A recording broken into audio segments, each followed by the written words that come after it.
We sold everything. We lived in a tent, an SUV, an RV, left America, and now we're finally preparing to build our tiny home in Mexico. if you ever felt the need to leave the system behind, keep watching. This is our journey. Peace, love, and life, family. It's your brother, Tarakazaya and family. Kingdom Bound Exodus, man. Hope everybody's doing good. We just kind of wanted to come on and speak on a couple of things, especially about our journey, and kind of give you an update on, where we've been and, where we're going and the times we're living in. It's no time like ever before where people are feeling, some type of way right now about the system in itself. And we felt that way many years ago. And so we set out, in faith to go and challenge, the status quo in order to win back our own personal freedoms and to be able to give our children a better chance at an education that is, strictly coming from their mother and their father and their own heritage and culture. And we thought that was super important. The system the system technically was built to keep us dependent. And we wanted to try to avoid that, between the rising costs of so many different things, the spiritual stagnation of, the church and in the system itself. We felt a need to exit Babylon and live by faith. So the name of the video is We Left Our Home and Chose Homelessness. And let me explain. Homelessness meaning the way that the system is designed for us to live traditionally. It would be an apartment or a house, and not thinking outside the box where you could, go move to another country or move into a more rural area. The type of home that you build. We lived in a tent, an RV, and an SUV. These things required a lot of adaptation. They required us to be able to gain a certain level of knowledge about ourselves out here in the system, not living conventionally. It showed us that, living off the land and how to survive. These things is that, we felt were necessary because of the system has made us so complacent within it that we feel like we can't live without certain materials or without the blueprint they've boxed out for us. So we chose an alternative life to adapt and to be able to, shed some of our fears and personal anxieties that the system automatically gives us by not giving us a clear vision on alternative living, especially where we're not dependent on the system. Right. We had to ask ourselves, do we stay stuck in this broken system, or do we trust the Most High and make a radical change? A change we knew most wouldn't understand. Yeah, so back in 2017, this is when it all happened. We sold everything that we had based on, our need to feel that, to gain that personal freedom or regain that personal freedom. A lot of things we were waking up to about the system, and a lot of re-education took place. Once we sold everything, we hopped in our RV, packed up most of the things, our SUV, excuse me, and packed up most of the things necessities that we need, took on the road, and we went out to the west. We traveled from Georgia all the way to Missouri to Kansas, from Kansas to Oklahoma, from Oklahoma through California, up through California. Texas, California, Oregon. Right. Once we got to Arizona, we did a lot of camping. We met a couple of individuals out there who were seeming like they were on the same mindset. We camped there for a good while. We stayed in the SUV for about 6 months? 6 months before we got the RV. And man, it really was challenging, but at the same time, it was a great experience. Camping out in the wilderness, out in the desert. The children, they loved it. Gathering firewood every night, cooking on the firewood, on the stove. Just really doing it as if we were surviving. And breaking free from the dependence on which we've always known our whole lives. It challenged us in ways to be able to, adapt and bring out our natural God-given nature about ourselves. And from there, once we got the RV, it gave us a little more expansion, and the children did love it, of course. But it also gave us a place where we could be just more mobile, and of course, a better place to sleep at, right? We were pretty much just leaning in our SUV, leaning our seats back, and the children were back in their seats, basically leaning back. And this is how we did it. We slept in the tents at night. It was quite an experience, but no one complained. We literally were out there in a place where the children, they felt like it was an adventure. We were feeling like it was an adventure, and this is what we did. Right. Yeah, we just set a routine, our daily routine, where we would get up, we'd go fill our water tanks, we would go to the grocery store, you would go out preaching the gospel, and I would pretty much be back at the RV homeschooling the children, and we would get our daily chores done, laundry, all that. And so it just really became like a new norm for us. Right. And the routine was everything. Right, the routine was everything, because that's the core central basis of any family is your routine, your commitment to that routine too. And once we found our rhythm between, like you said, going to the grocery store, me going to the road, I got a lot of donations from the road, just from being able to preach out there, and that helped us with gas, that helped us with, little daily things that we could utilize. And then, we got a chance to be able to stay at certain parks for a certain amount of time. And then we would either move on if we wanted to, right? And find a new spot to stay at. And we did it like that. We were literally nomadic for a good while. Yeah. And so, after we bought the RV in Arizona, it started getting really hot in Arizona. Yeah. So we said we were going north. So we knew a brother that was up in Oregon. So it was like, we're going to just go up to Oregon for a little bit. Right. So we went up to Oregon for a little bit. Yeah. And beautiful state. Beautiful. And so we stayed there for about a month. Right. We stayed up there for about a month in our RV. Until it started getting cold. Yeah, it got cold fast. It did get cold. And then we was like, okay, we got to come back down south. So we headed back down south through California. Right. And I think California was one of those states we were trying to avoid. At least I know I wanted to avoid California. Especially Northern California. Yeah. Northern California was extremely cold. It was. Even though it was beautiful. It was so beautiful. But it's extremely cold, and we got caught there. Our SUV was a 1989 SUV. Excuse me, our RV was a 1989 RV, 36 foot or 35 31. foot. 31 foot. Long SUV RV. Excuse me. And man, it didn't have any heating in there. It was definitely something you had to be in the desert or somewhere in a more warmer climate to be in. And we got caught there for like what? Yeah, we had an issue with the RV. It actually broke down. And come to find out, it was actually something very simple. It was just the filter on the gas. And we Once we found that out, it was so simple. It was like, oh my goodness. But like I said, it was experience gained. Yeah. And through that time, we learned so much. And the children learned so much. Like you said, just sleeping arrangements. And keeping ourselves kind of like in the same structure we did as a family when we lived back home. And so once we did that and stayed committed to that, we could basically embrace this type of lifestyle. It gave us a chance to adapt, and that's what most people really are in need of, is a certain level of adaptation away from the system, away from dependency of it. And this is what these things taught us.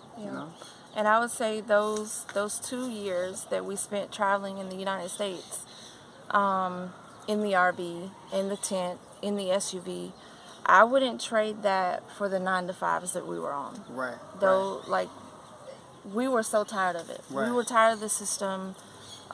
We'd already pulled the children out of public school, and we were just over it. So I wouldn't trade that cold in that RV. Those nights in the tent, I wouldn't trade any of that to go back to a 9-to-5. Right. The system keeps us in a place where we're not fully able to be who 100% who God designed us to be. It's keeping us pretty much in the framework of, like we said, dependent. And so if the system ever goes down, you're not going to know how to rely on yourself.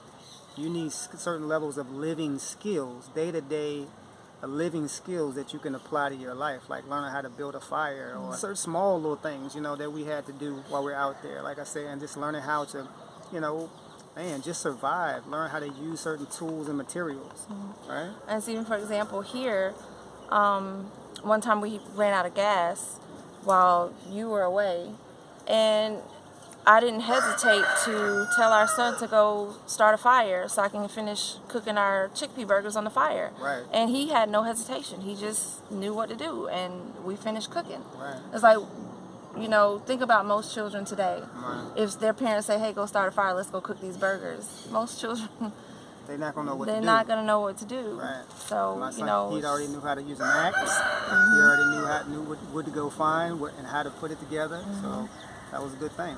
Right. You know, it's with Dad not being there at that time. But, you know, all praises that we had enough practice for him to know it, right? Right. Yeah, so, you know, as we been out on the road, we really had a chance, you know, from the outside looking in now. We stood on the outside looking in now. That everybody, you know, get into their cars, go to work, the traffic, you know, lined up systematically every day, and us standing on the outside looking in for once. That gave us a different perspective. However, with that perspective, we also seen the stagnation firsthand in America. You know, people waking up, but many people still trapped. And, you know, it just felt like, you know, we were still feeling a sense of being trapped. And I speak on that from the standpoint of, like, you know, we had incidents, we ran into officers, or we were parked somewhere that maybe they felt like we shouldn't have been parked or something of that nature, where, you know, a lot of other, you know, people are able to travel, but a lot of, you know, people, like especially minorities and so-called black people, you know, they're not really big travelers as far as, you know, on the road with their families. And so sometimes that would put us still in a place where we felt like, you know, we were being questioned just from, you know, doing something outside the norm, but it was totally legal.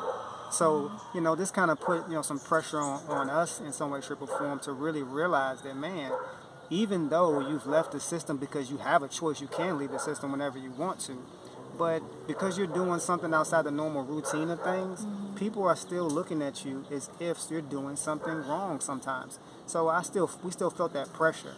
There will be times where I'll be, you know, ministering to somebody or talking to someone outside or on the road, and, you know, you just have, you know, officers would drive by and still try to profile me in some way, shape, or form. Or if they see me entering the RV, you know, or me and the family stay in the RV, they will come talk, you know, basically trying to, you know, question and things of that nature. You still felt a sense of pressure, as if you were basically the system still was the system. And so this gave us the contemplation of, you know, have we ever thought about leaving the country and what that would be like, you know? And at that time, we happened to be in contact with a brother in Mexico, and you had been talking to him off and on, and they actually had a YouTube channel, and we were watching them off and on, and you ended up getting his contact information. Right. And started talking to him. Right. This is maybe like a year before we even thought about coming. Indeed. And so I think this was going into 2019 Right. is when you were talking to him. And then Most High was setting this up. and then what happened? Well, 2020. 2020 hit, and you already know, you know, the C-19 hit, you know what I mean? Right. And, you know, and all the lockdowns that went on. And so that was kind of the icing on the cake, yeah? Right. Yeah, that was kind of icing on the cake. And at that moment, we had made it all the way back down to Arizona by then. Right. And so I started looking up on the computer about passports. And I found that in Tucson that you could go and get passports the same day. And so we were kind of more in northern Arizona, so we was like, okay, we got to get down south. Right. So we hopped in the RV, headed down to Tucson, and we got to Tucson, and we actually met a couple, and this is the couple that we actually crossed the border with. Right. Shout out to Obina and Isatu. Isatu, yeah. All praises on that. And so, I was watching their YouTube channel. They had a YouTube channel, and I used to watch them. And we were in Walmart one day in Tucson, and I looked over, and I was like, they look real familiar. And I bumped them. I said, hon, I think those two I watch on YouTube. Right. And so you went over and started talking to them. And then next thing you know, we was having pizza, vegan pizza, of course. Right. And dinners, and we were kind of camping together. Right. They were in their van. They were doing the van life at the time.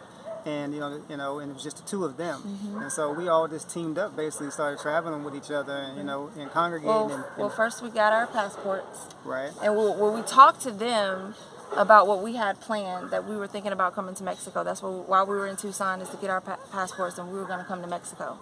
And so I think it kind of put a seed in their head. Right. And so they went and got their passport stuff together. Right. I think they had already thought about it too. And they expressed that they wanted to go to Africa. They wanted to go to Africa or live in another country themselves. And Mexico possibly would be something they would consider.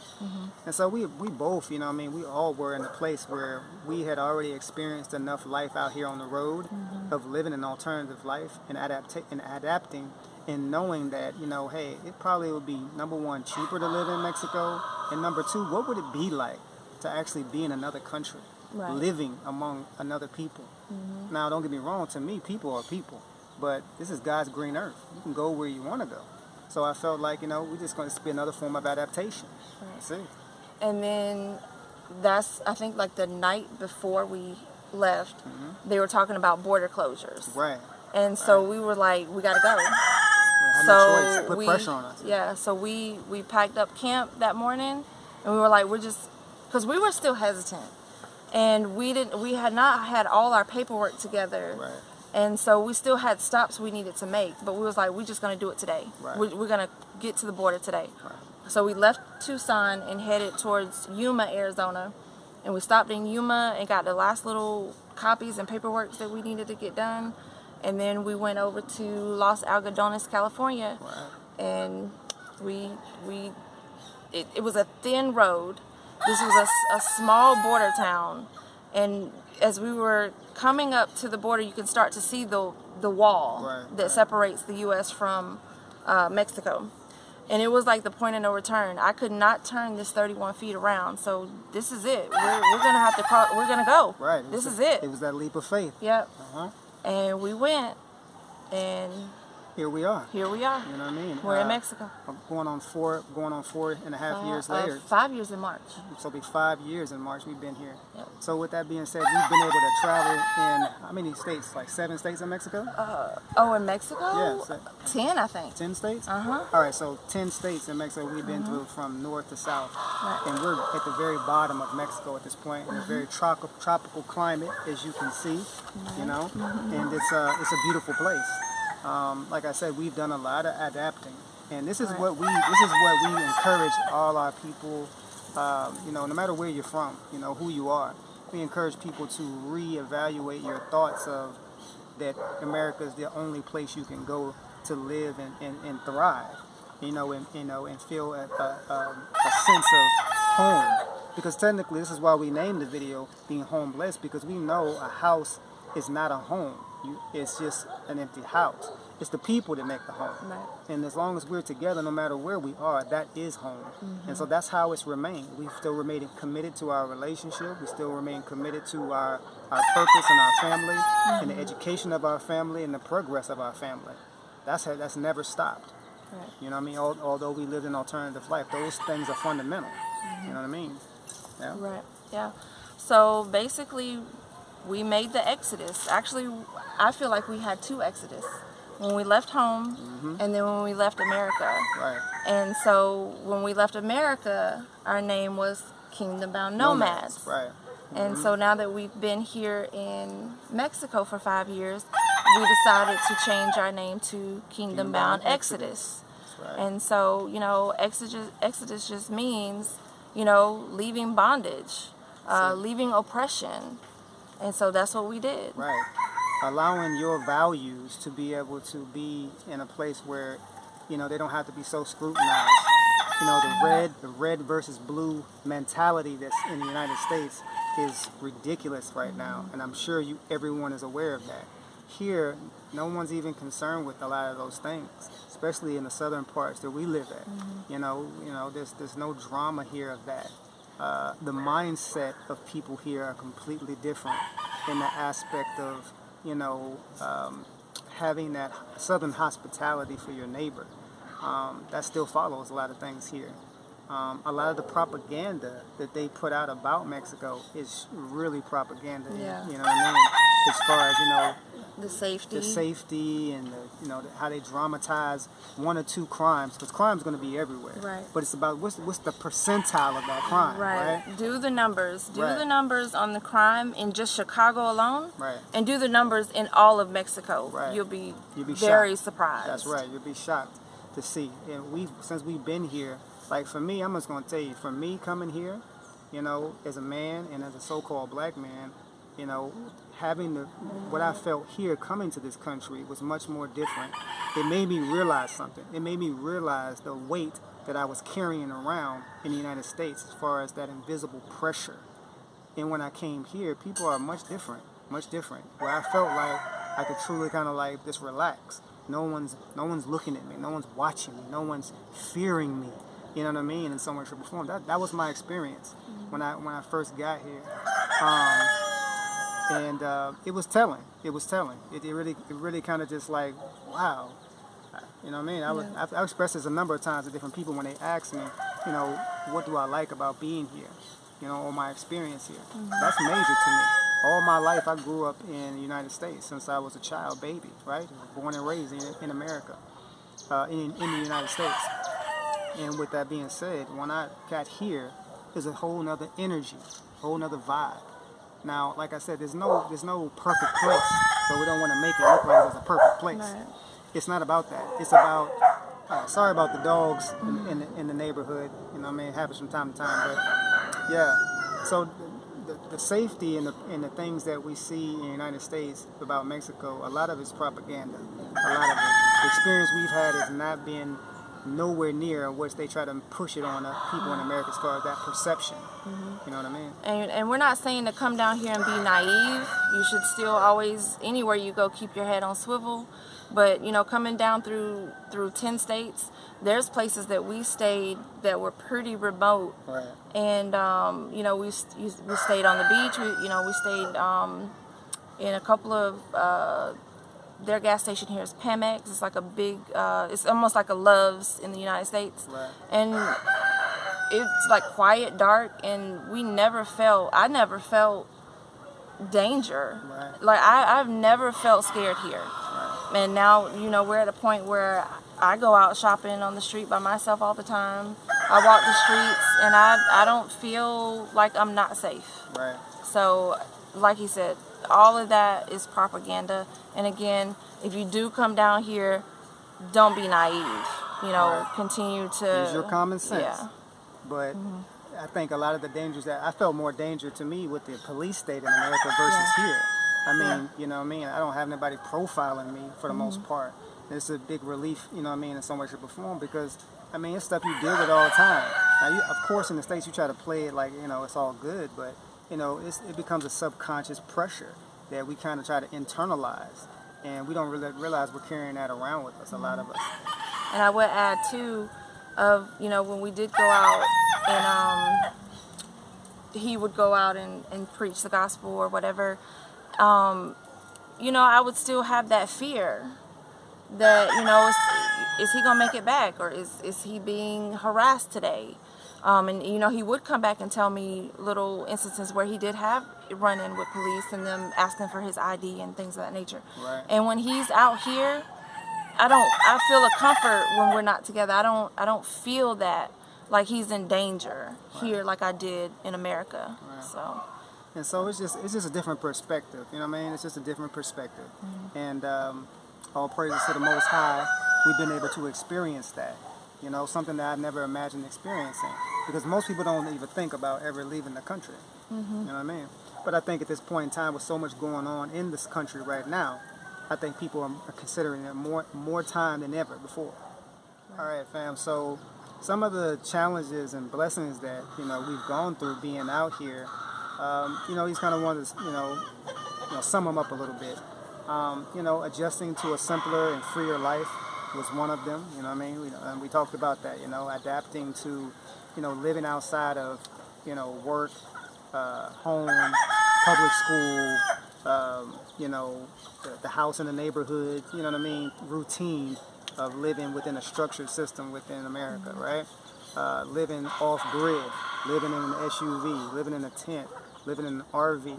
Those have been challenges, but they have been a way to shed off our dependency and give us courage again to be able to step out, and live a life that the Most High has designed us to live in the first place. He designed us to explore this world, right? And also, you got your cost differences, of just seeing how things cost in America, how much they cost here.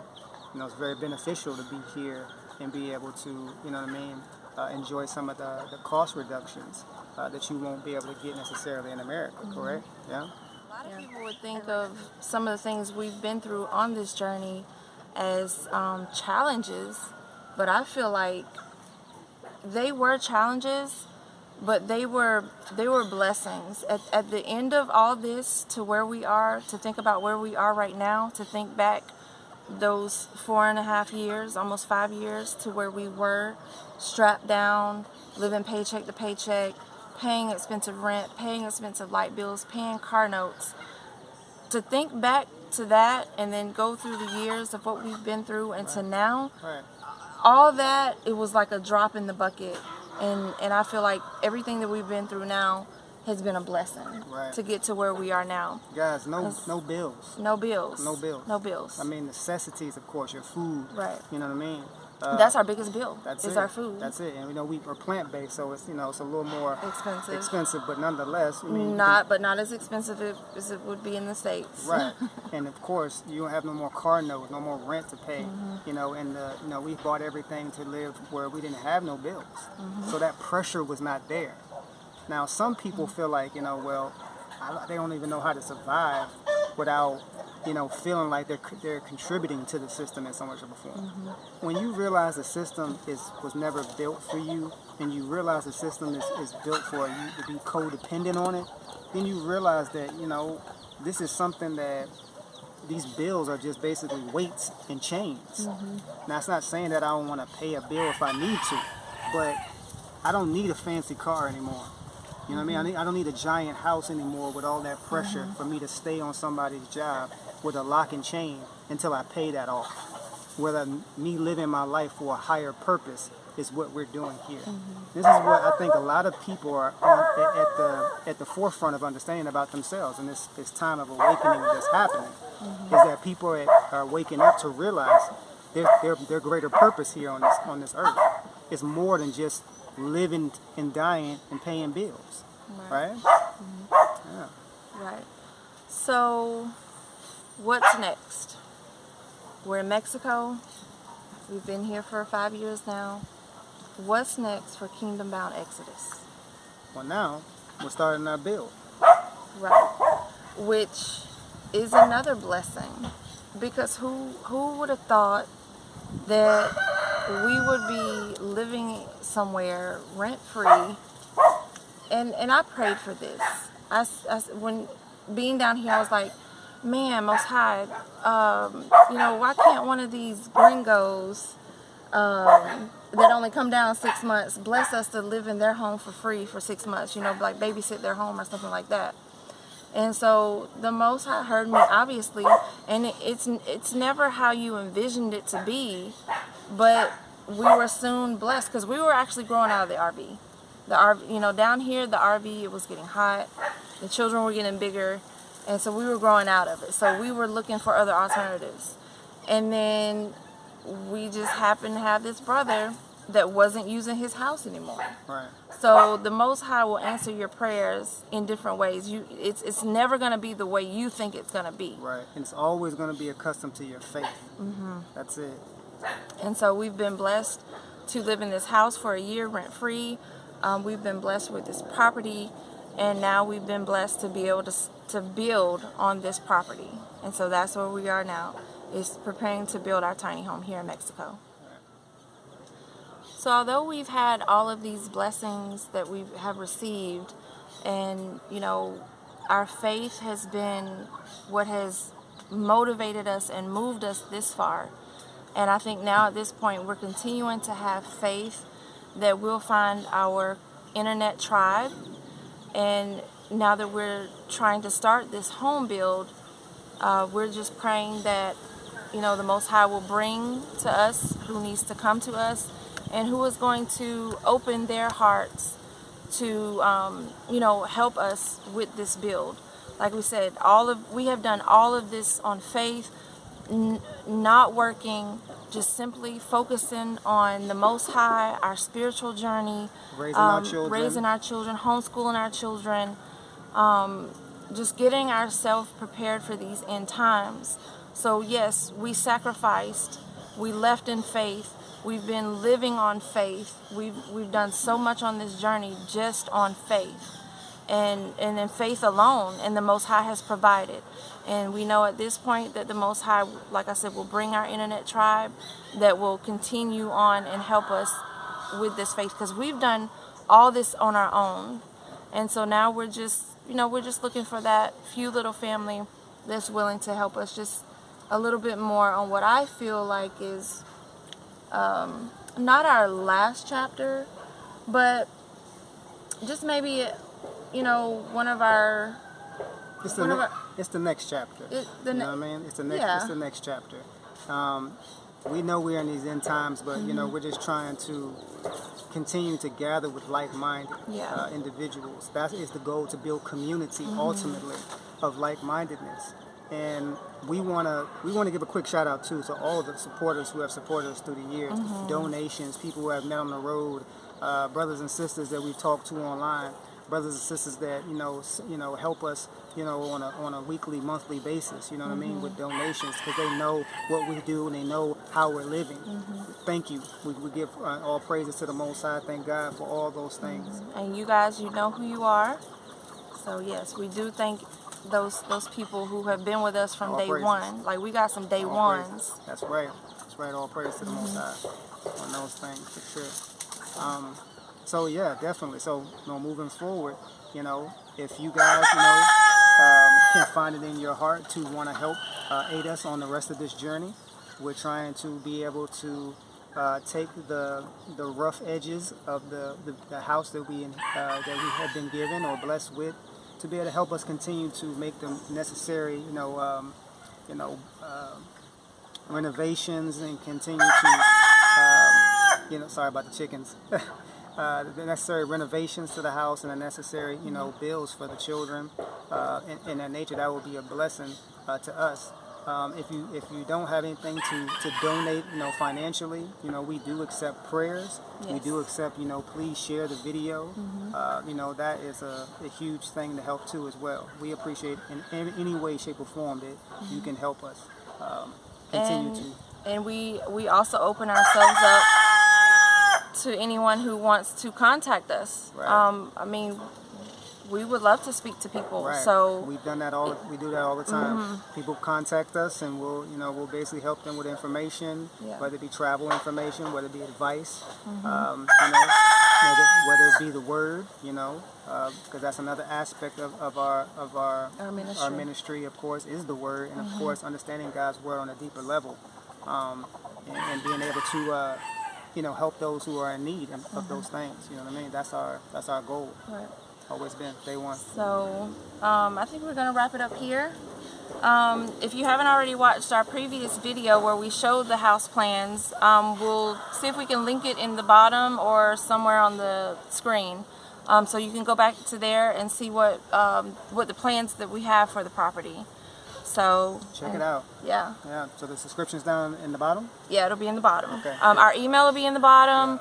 Yeah. Subscribe to the channel. Subscribe, family. Yeah.